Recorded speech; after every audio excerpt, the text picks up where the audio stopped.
yeah, the lore of Fallout is pretty cool. With the series. I haven't watched the second season of the show, but I watched a couple episodes of the first one.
Hey, how's it going, guys? It's Nate here. And with the recent conclusion of Season 2 of the TV show, the world of Fallout's timeline has now advanced to its furthest point yet in the mid-2290s. Not only that, but both the show and some more recent releases, as well as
Hey, how's it going, guys? It's Nate here. And with the recent conclusion of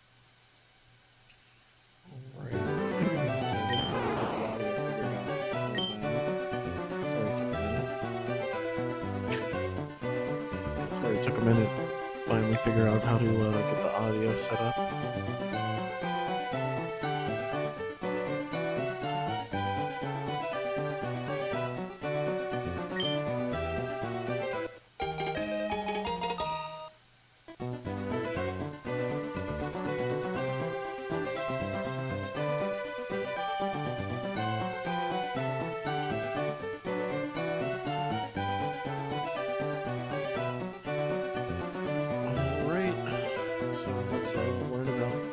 The world and timeline of Fallout while trying to grind this shiny out.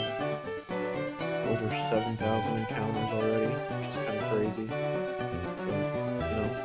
But, Season 2 of the TV show, the world of Fallout's timeline has now advanced to its furthest point yet in the mid-2290s.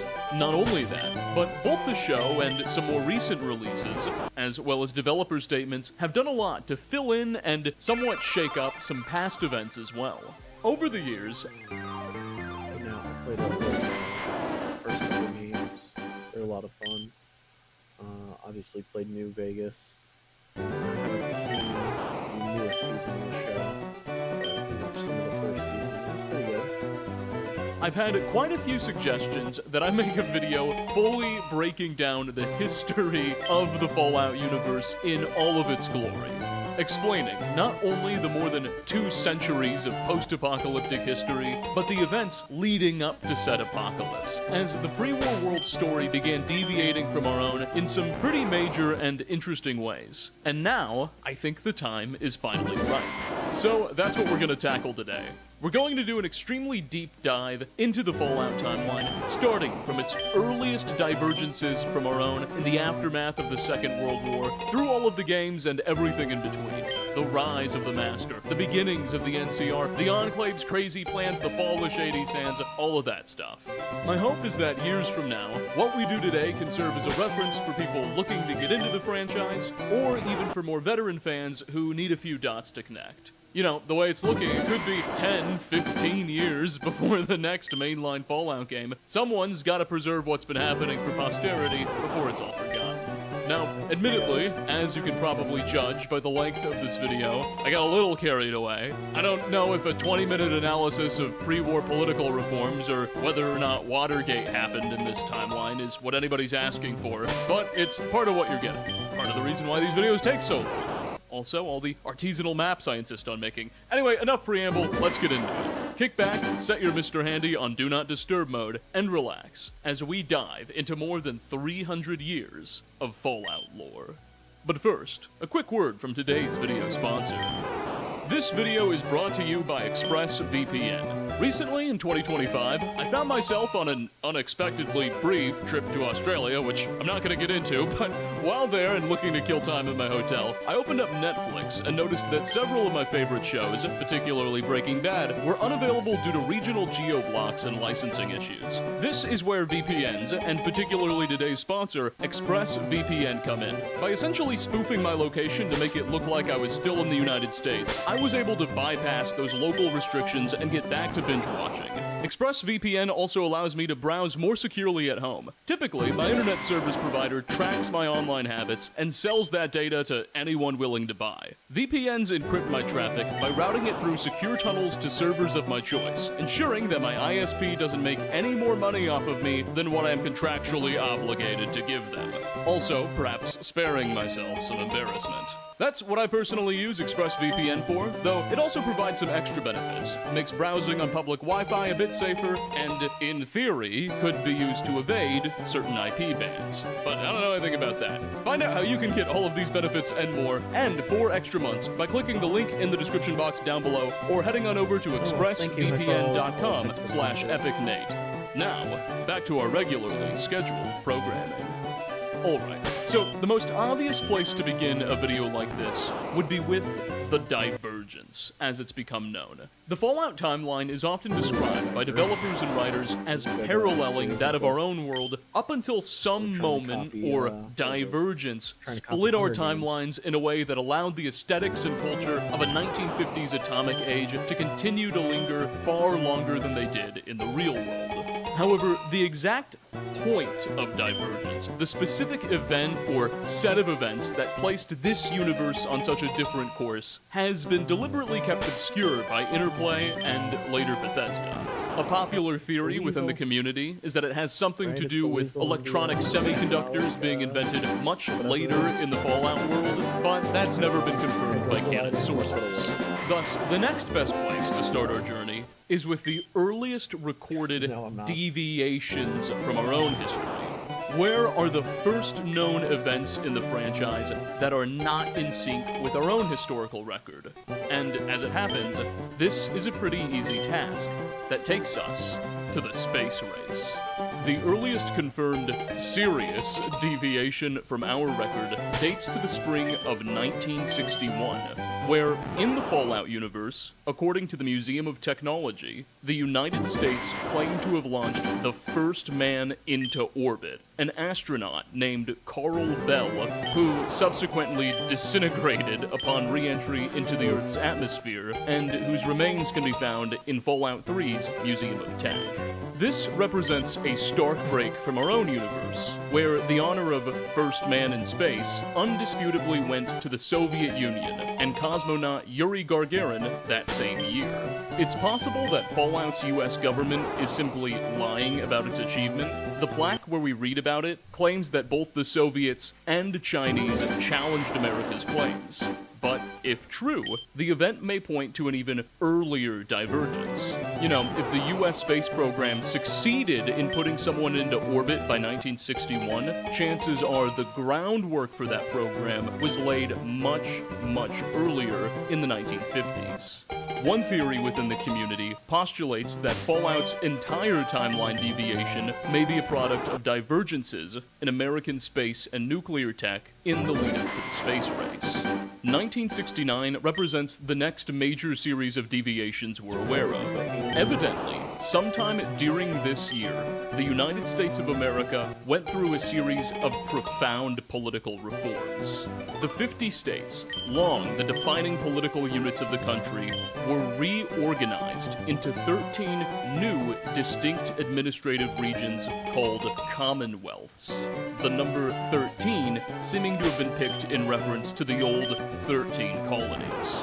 Exactly what this change entailed, or how it influenced government, is not currently well understood.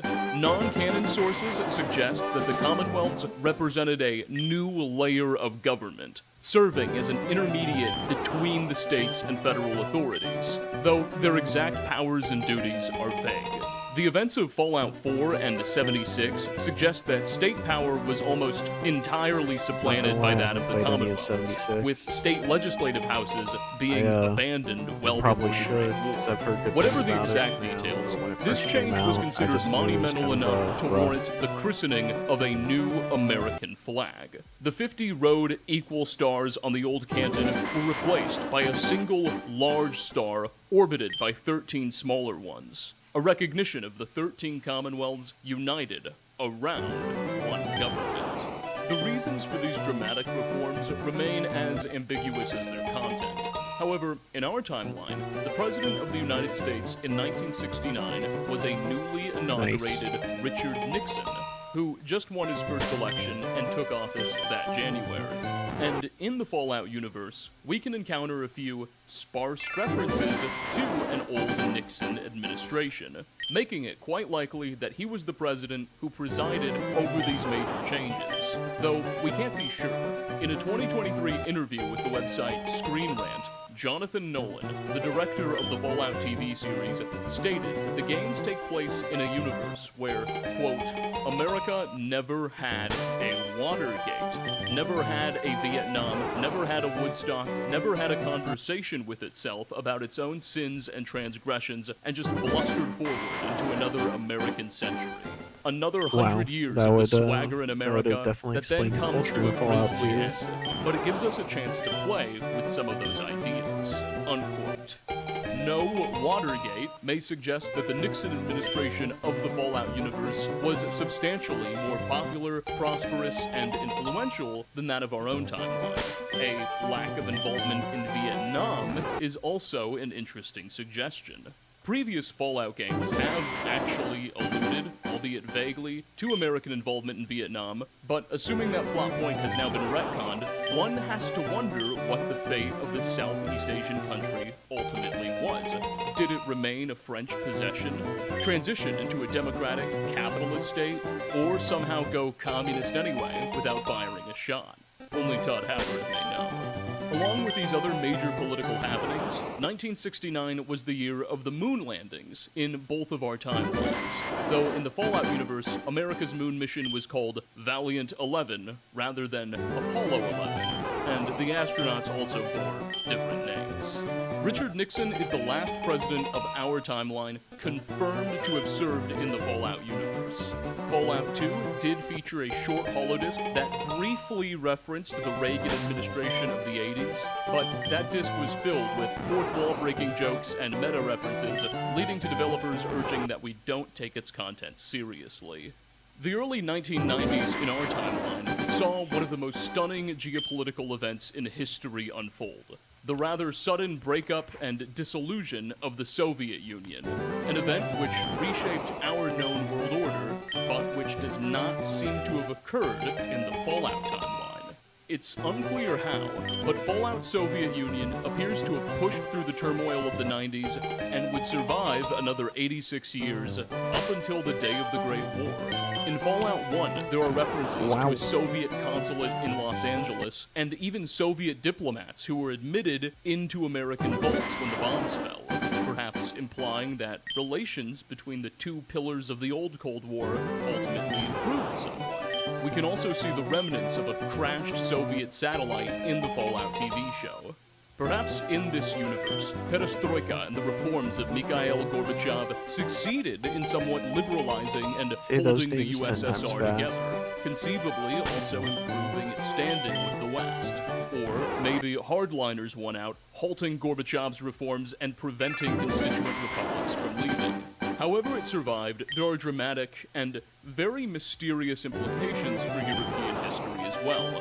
The status of Soviet dependencies in the Warsaw Pact, and especially East Germany, are curious. It's possible that Eastern Europe's destiny remained tied to Moscow for much, much longer than it did in our world. The next few decades and early 2000s leave a giant, one might say, global war on terror-sized gap in the Fallout timeline. The first of the games released way back in 1998, and the writers appear to have preferred not to play around much with imminent predictions of the actual future. History begins to pick up again in 2020. The summer of this year marked the birth of a certain Robert Edwin House in the city of Las Vegas. While barely a wee baby now, House would go on to eventually become the richest man of the pre-war period, and later, among the most powerful of the post-war world as well. This same year, the United States Space Administration, a spin on NASA, began developing the Delta IX rocket, a nuclear-powered single-stage spacecraft which would begin to sustain regular manned missions to the moon. 2 years later, in 2022, Robert House's wealthy parents perish in a gyrocopter accident, and his older brother, Anthony, cheats the infant out of his inheritance, seizing total control of the family company, H&H Tools.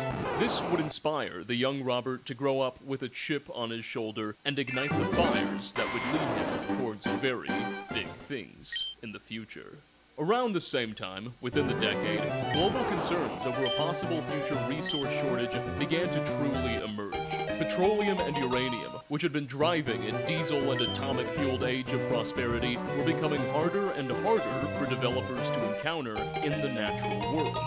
While it would be quite a few years until civilization truly began to feel this pain, the seeds were being laid. The year 2031 represents the earliest known mention of Vault-Tec in the I'm really lore. hoping somehow According to get a this Fallout under 76 odds. I have loading like screen, this is the year when the 1,200-ish company purchased the Morgantown odds. College in West Virginia, rebranding But it it's probably gonna be Vault-Tec found University after odds. and transforming the institution into a is what it is. vocational school for the company's researchers and staff. It's No, unclear just how old or prominent the Vault-Tec Corporation was at this point in history. While clearly wealthy enough to purchase a college, we're still a very long ways away from serious fears of nuclear war and social collapse overtaking the public, and from the eventual lucrative government contracts such sentiment would lead the company to acquiring. We can perhaps assume that by 2031, the company was something of an up-and-coming organization, perhaps investigating the feasibility of limited, smaller-scale fallout shelters and bunkers, with much of their work being confined to the realms of research and theory rather than practice. Whatever their size, Vault-Tec's early investments in these fields guaranteed they would be in a prime position to capitalize on future developments. It's also likely sometime in the 2030s, give or take a decade or two, that the European Commonwealth was formed. As far as we can tell, this was a supranational government uniting many of the old European nations under one banner and military, though the Commonwealth's exact boundaries and system of government remain elusive. The ambiguous fate of the Warsaw Pact leaves the status of Eastern Europe in relation to the Commonwealth also unknown. The semi-canon Fallout Tactics game features several weapons originating from the European Commonwealth, later exported to the United States military, and the young nation likely enjoyed some degree of prosperity and enthusiasm amongst its people in the early days, though the new nation's dependency on foreign energy imports ensured an ultimately grim fate. According to an that's old hilarious. design It's like document them in real written life. up back in 1997 for Fallout 1, 2037 was the year the Mr. Handy robot was brought to consumer markets by the General Atomics Company. Originally intended to perform tasks related to construction and building maintenance, over the years, new, increasingly advanced models would release, capable of assuming more and more duties. Ultimately progressing to the point where, by the 2070s, Mr. Handy's more than just maintenance workers would be serving as butlers, gardeners, nannies, housemaids, and much more. Though, at this point in the timeline, such functionality was still a ways away.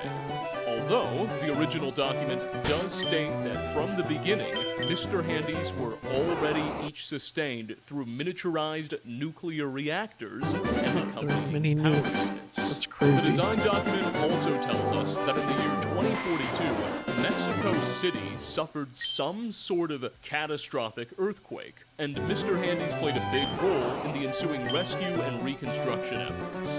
A detail that has since been affirmed in an excerpt from the Fallout role-playing game rulebook. Also, the same year saw now 22-year-old Robert House, fresh out of college at the Commonwealth Institute of Technology, found his company, Robco. While in its infancy now, House's company would rapidly grow to dominate American tech and robotic sectors, becoming a leading producer of software and automatons by the end of the decade. 2044 marks one of the most historic achievements of the human race, the release of Nuka-Cola, a soda created by the enigmatic John Caleb Bradburn, which within a year would go on to conquer the American beverage industry, with Nuka-Cola's dominance only being challenged in small pockets of the market in Maine and Nevada, where local alternatives barely remained competitive with Bradburn's behemoth of an enterprise. As the decade matures, so too do emerging constraints in the global oil supply.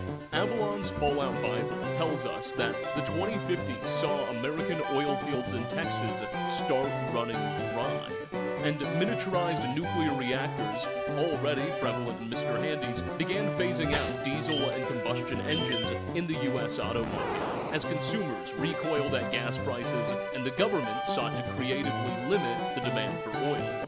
While the industry's evolution provided some relief for consumers and the 13 Commonwealths, it came at the cost of dramatically more lethal automobile accidents. coincidence. Still weary of a growing resource shortage, in the early 2050s, the United States looked to its southern neighbor, Mexico. A longtime oil exporter hit hard by the shortages, but still with some juice in the tank. Mexico found itself the subject of another one of Uncle Sam's creative solutions. The United States began deliberately working to destabilize Mexican society with a series of economic sanctions and used the resulting turmoil to justify a military entry and occupation of the nation's oil fields and refineries.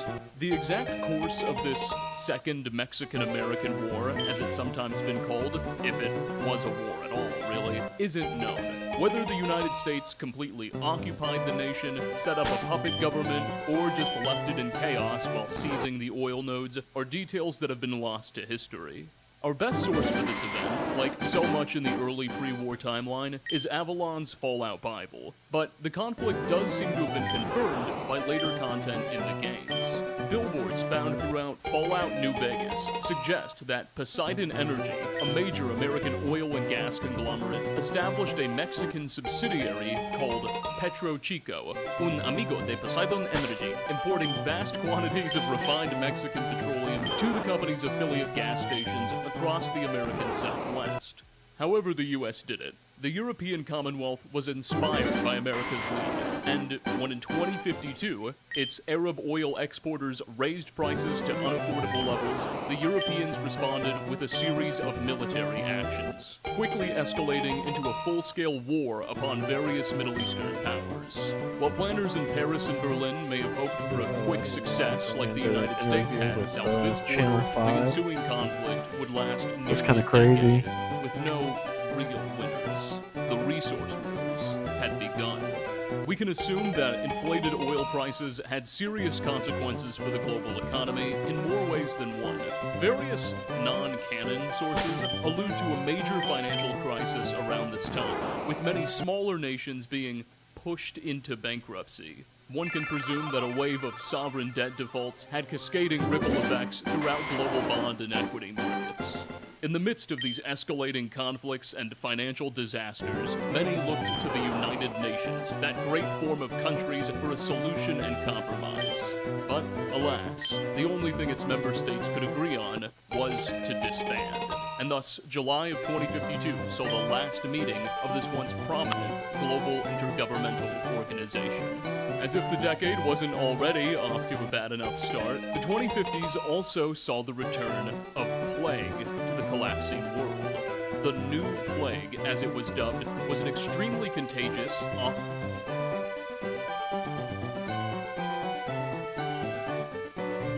was gonna say, isn't that COVID? Right. That's 100% COVID. The new plague.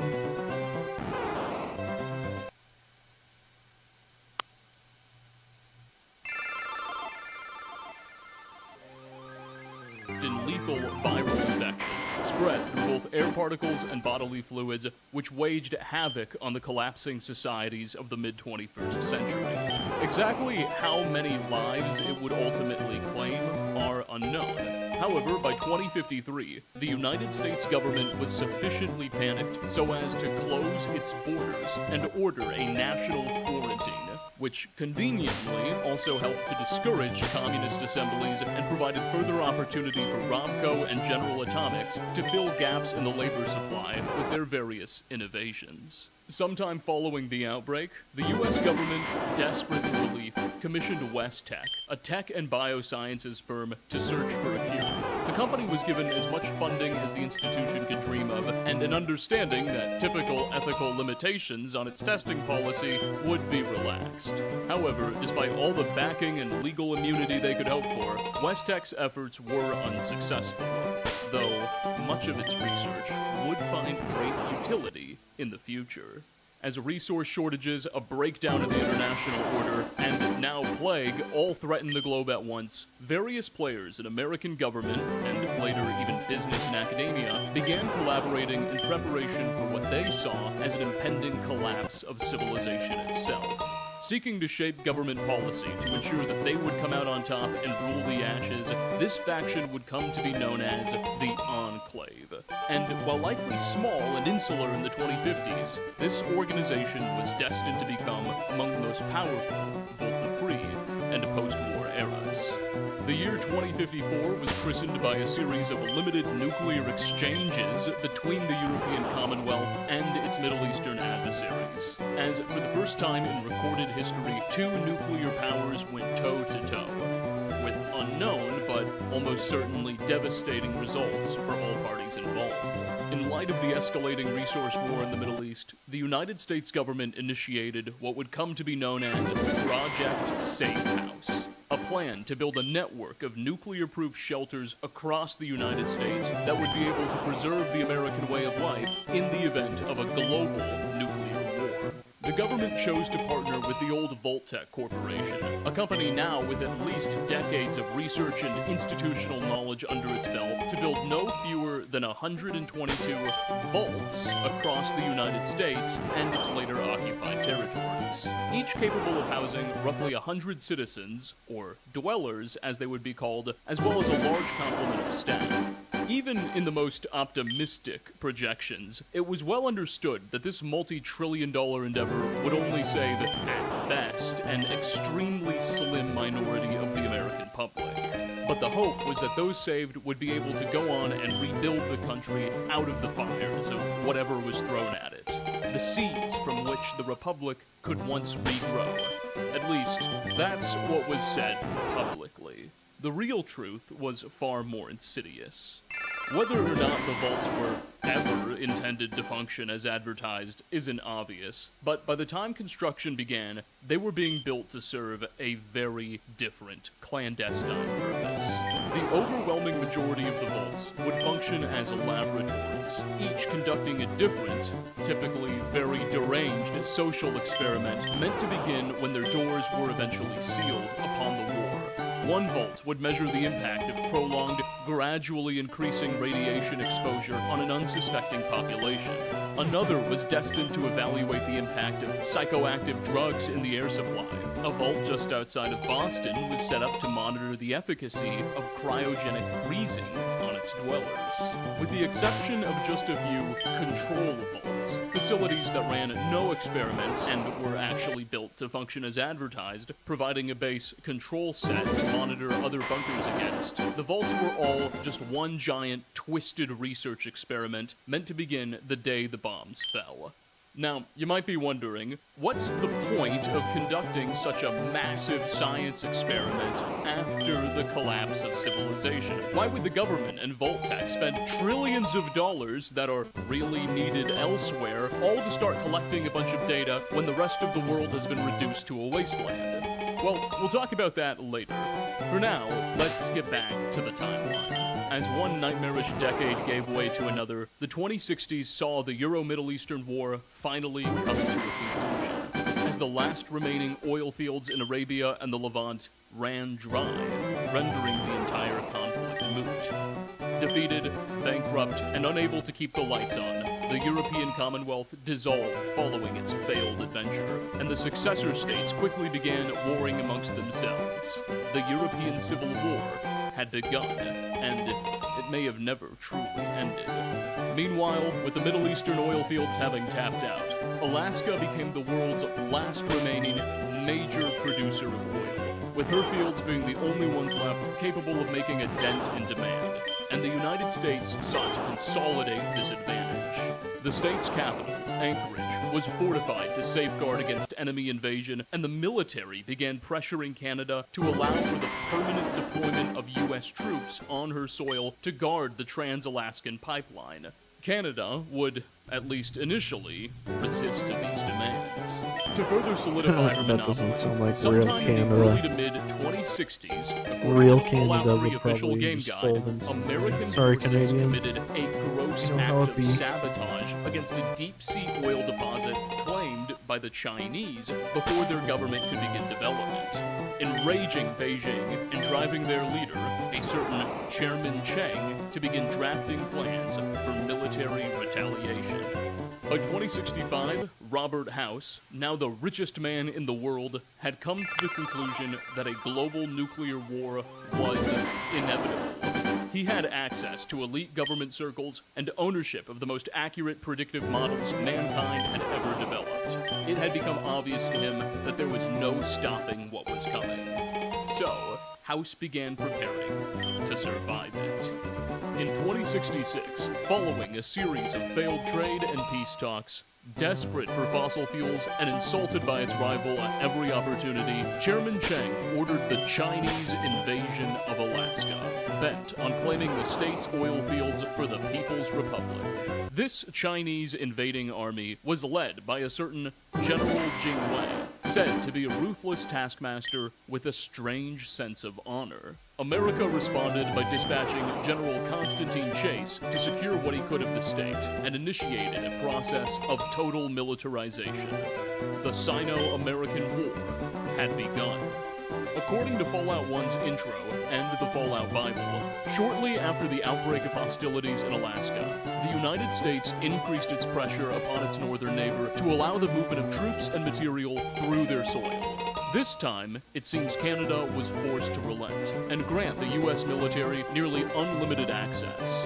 While Canada remained a mostly sovereign nation at the moment, the groundwork for its future annexation had been laid. Now, an interesting point worth making here is that we're not exactly sure about how the conflict for the Alaska front evolved. Our sources suggest that the Chinese are eventually going to be driven back after a more than 10-year-long campaign, but in the meantime, it's unclear how successful their initial invasion was. Did they occupy the whole state? Were their forces largely contained to the east? What was going on? The Fallout 3 official game guide section on the Operation Anchorage DLC, which is our most recent and in-depth source on the matter, suggests that after the war's onset, the Chinese eventually managed to take control of the Alaskan oil pipeline, as well as the city of Anchorage itself, the state's capital, capitalizing on the state's capital port. We don't know whether China made these gains immediately in their surprise invasion, or if they took years to accumulate, but they definitely appear to have occurred. As various terminal entries reveal, 2067 saw the Americans begin to find their footing in Alaska, with the first deployment of a new military technology to the front: power armor. Nuclear fusion-powered infantry combat suits capable of turning a man into a walking tank. The earliest power armor suits, the T-45s as the first variants were known, are said to have been greatly flawed, but succeeded in stunning and pushing back the Chinese. And as the years would go by, the United States would make a series of radical improvements to the tech, while the Reds would scramble to copy it. The next few years leave us surprisingly destitute of insight on the evolution of the conflict. However, we can infer that around this time, the Enclave was really consolidating its power. We don't know exactly when the organization that would become the Enclave was originally formed. Some sources imply its background goes all the way back to the 2030s, when a handful of politicians and military leaders recognized the world's growing volatility and formed a cabal in an effort to leverage it. Whatever its origins, by the time of the Sino-American War, we can conclude that the Enclave had greatly expanded its influence across the government. At this point, with the world's two great powers now in the throes of a hot war, the shadowy organization was under no illusions about the likelihood of a nuclear escalation, and they had been preparing to survive it. The Cabal invested heavily in their own network of bunkers and facilities capable of preserving their members, and ensuring that when the 0 hour inevitably came, there would still be an American government to direct the country, led by their members, of course. Indeed, a few terminals in Fallout 76 indicate that many Enclave members were planning to even continue the war with China in the aftermath of a nuclear exchange. The next year of significance we can conclusively point to on our calendar is 2070, when Fallout 76 revealed that the United States Space Administration launched the Deep Sleep Project, a program designed to test the efficacy of deep space hibernation pods on astronauts, presumably a prelude to long-term space missions. Can We you know ever that in this imagine year, at what it'd least be one like spacecraft to was sent into wake orbit up from with one of several those, like, astronauts on board in deep sleep pods or something? I love waking up in the morning, fresh to re-attack the day. Probably like career after sleeping for like tens of years. Alright, you guys. Well, I think this is going to be my last check. Instead of continuing this video, I'll continue the next time I do these checks.